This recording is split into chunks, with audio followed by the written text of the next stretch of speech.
Hey guys, Chris here, and I'm Ukrainian Canadian. Today is January 7th, 2024, and let's get to the news happening in Ukraine, shall we?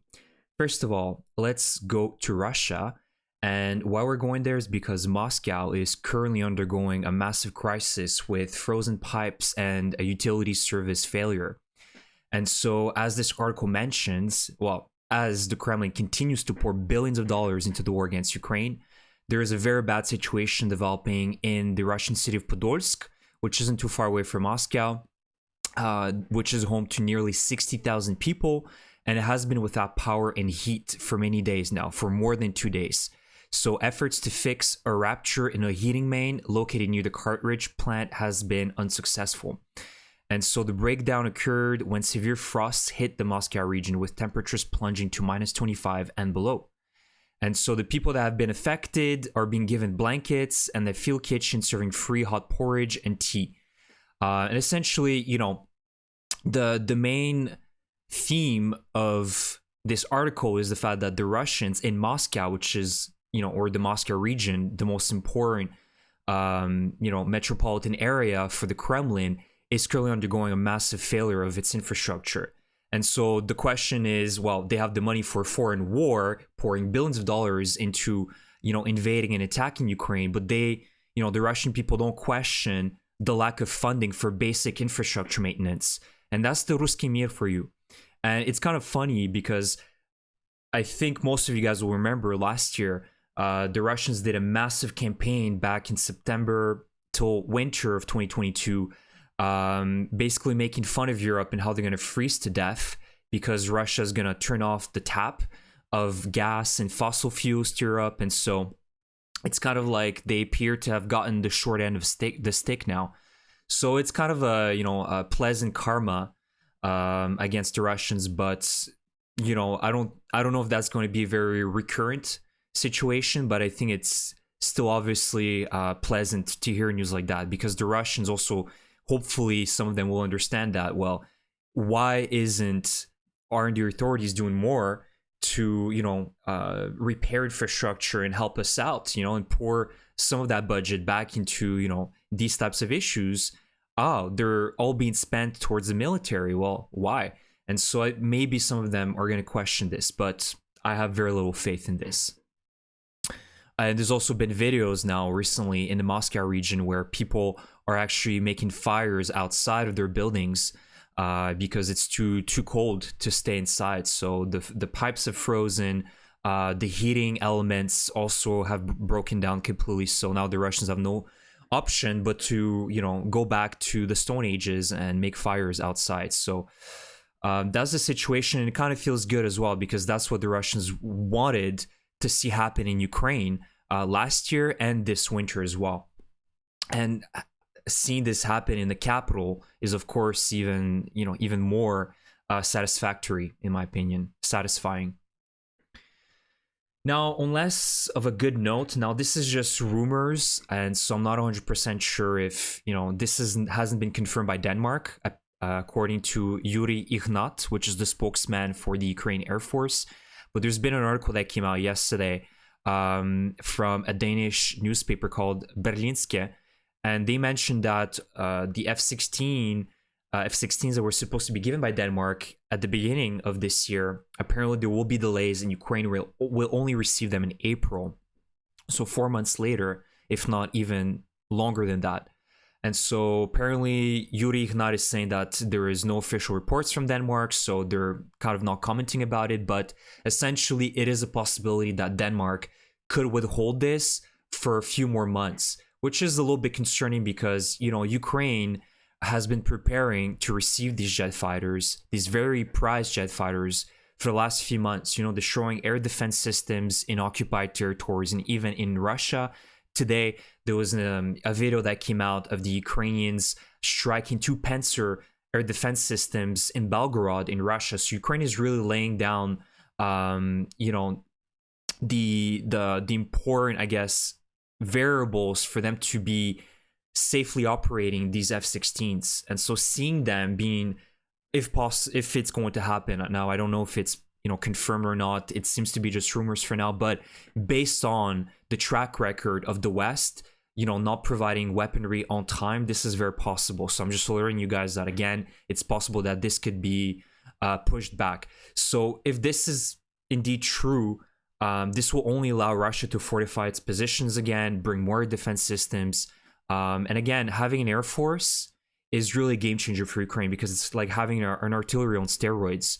If Ukraine receives a lot of them and can operate a lot of them, it's only going to make the job easier for the Ukrainians to defend themselves and also go on the offensive this year, if that's going to happen. Now, we don't really know what the projections are, if that's going to happen in summer or in the fall, but having an air force is top priority right now. This is one of the reasons why we're having a stalemate. If no side can dominate the skies, then that's what you see right now is sort of I wouldn't say it's a frozen conflict, but very minimal gains, because everybody's relying on just land warfare and artillery warfare. And especially with the heavy defenses that have been built, it brings us back to World War I trench warfare. So having an air force and being capable of striking from very far away with very powerful bombs and missiles that are much more precise is really a major difference. And big payloads as well. These jet fighters can carry big payloads. So unfortunately, if that is true, that is very concerning. So we'll have to see what happens in the next few weeks and if that is indeed confirmed by Denmark.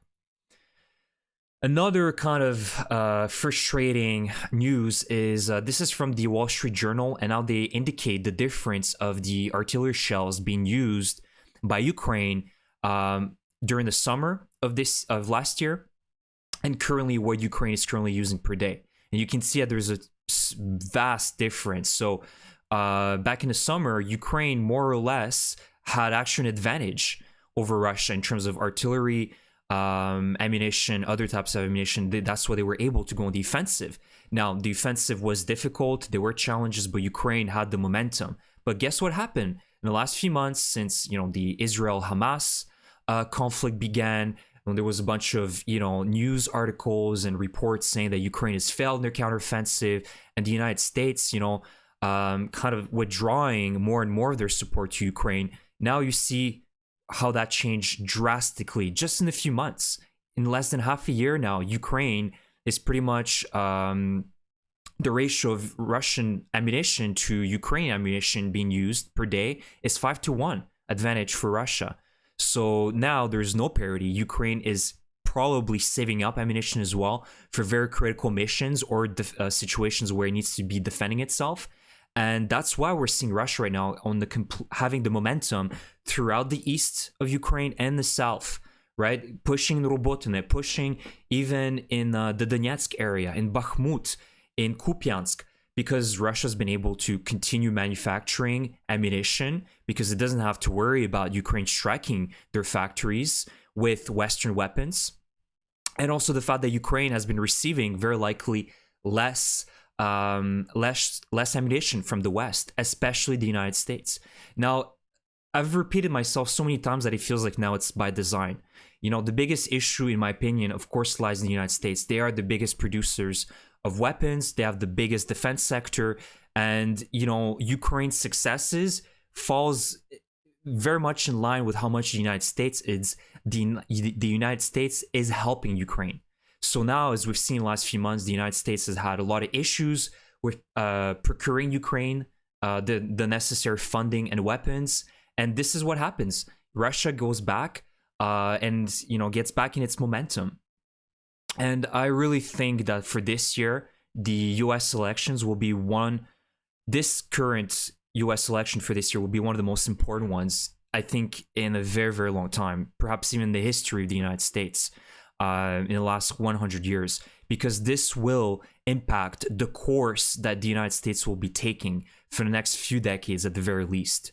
And I think that is very important because that has consequences for all of us around the world, not just Ukraine and Russia, but Taiwan, South Korea, Japan, even in South America with Guyana, Venezuela, and even the Middle East. There's going to be very long-lasting consequences as to who the United States elects and what position they will take. Now, if the Democrats are reelected, I think more or less they will most likely keep on with the same help that they're giving to Ukraine. Perhaps not enough for Ukraine to win, but enough weaponry for Ukraine to be able to defend itself and even drive out the Russians in certain areas. But at the very least, Ukraine being capable of giving a pushback to Russia. If it's the Republicans, I'm 100% convinced that with Trump winning, because most likely will be Trump, that will be the leader for the Republican Party, that he will completely withdraw his entire support for Ukraine. He will force them into a negotiation with Russia, which will not be advantageous for Ukraine because he's buddy-buddy with Putin. And the Republicans have shown that they're very okay with, the way things are going right now and the relationship that they have with Russia. So it's very concerning. And guys, just remember that this election in the United States will have long-lasting consequences for this century. But that's my personal opinion. Now, before I end this video, and you guys can let me know what you think about my comments here. Am I wrong? Is there anything that perhaps I'm missing, or you guys want to correct me? Again, this is just my personal opinion. And I'm not trying here to offend the Republican voters, but I really think that the track record in the last few years have indicated that they're definitely more pro-Russian, and even more pro-Russian than we would like it to believe. So it's concerning. Now, two more news before I end this video. These are just short news bites. So today, the Japanese foreign minister came to Kiev. And again, it strengthens the relationship between Ukraine and Japan. She offered support to Ukraine, and they're also pledged a contribution of $37 million to the NATO fund to purchase counter UAVs, and those are really important. So electronic warfare systems and counter UAVs are extremely important because, of course, Russia is also picking up on its production of drones and other small aircraft that, obviously depends on signals and things like that. So this is very important. And additionally, apart from Japan also being a very reliable partner, so huge thank you to Japan. I forgot to mention that. Thank you to the Japanese people.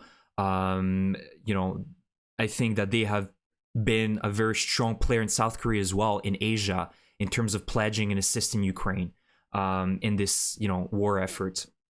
And lastly, you guys remember I've talked about it in my last video of this arson, the news of arson of a Su-34 fighter jet in Russia, in the Chelyabinsk Oblast, somewhere in an airbase there. And so apparently now Russia, following these embarrassing news, mentions that they caught a 16-year-old who was basically the culprit of this arson. Now, I personally think that this is BS, and actually Russia didn't find the actual person that did this, and I think it was just some local scapegoat that they found to admit that there are no Ukrainian saboteurs in Russia, which I definitely do believe.